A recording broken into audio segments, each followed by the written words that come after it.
આ તરફ મહેસાણાના શોભાસણ નજીક મોટી દુર્ઘટના સર્જાઈ ગઈ છે। મહેસાણામાં માલગાડીની અડફેટે 3 બાળકોના મોત નીપજ્યા છે।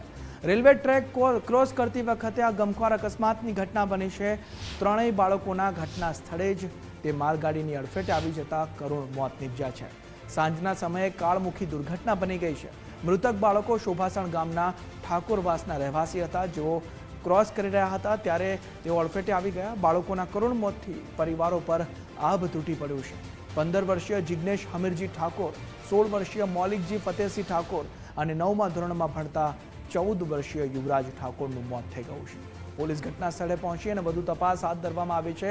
મહીસાગરમાં એક કરુણ ઘટના બની છે, જેમાં 3 બાળકોના મોત થઈ ગયા છે। તે માલગાડીની અડફેટે આવી જતા આ એક દુર્ઘટના અત્યારે શોભાસણ નજીક સર્જાઈ ગઈ છે।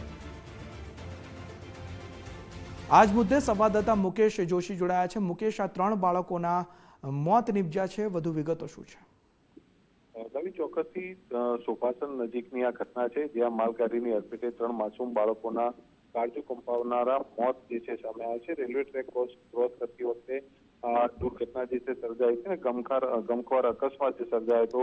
3 બાળકોના ઘટના સ્થળે જ પ્રાણ પંખેરું ઉડી ગયા છે અને સાંજે અંદાજે 4:30 વાગ્યા આસપાસની આ કાળમુખી ઘટના જે છે સામે આવી છે।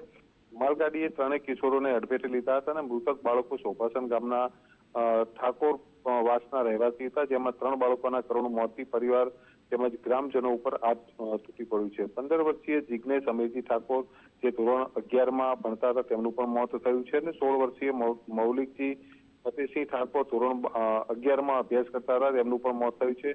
9મા ધોરણમાં અભ્યાસ કરતા 14 વર્ષીય યુવરાજ રણજીતસિંહ ઠાકોરનું પણ ટ્રેનની અડફેટે મોત થયું છે। બનાવની જાણ થતાં સ્થાનિક લોકો જે છે ઉમટી પડ્યા હતા અને પોલીસ કાફલો પણ ઘટના સ્થળે દોડી આવ્યો છે અને આગળની કાર્યવાહી જે છે હાથ ધરવામાં આવી છે।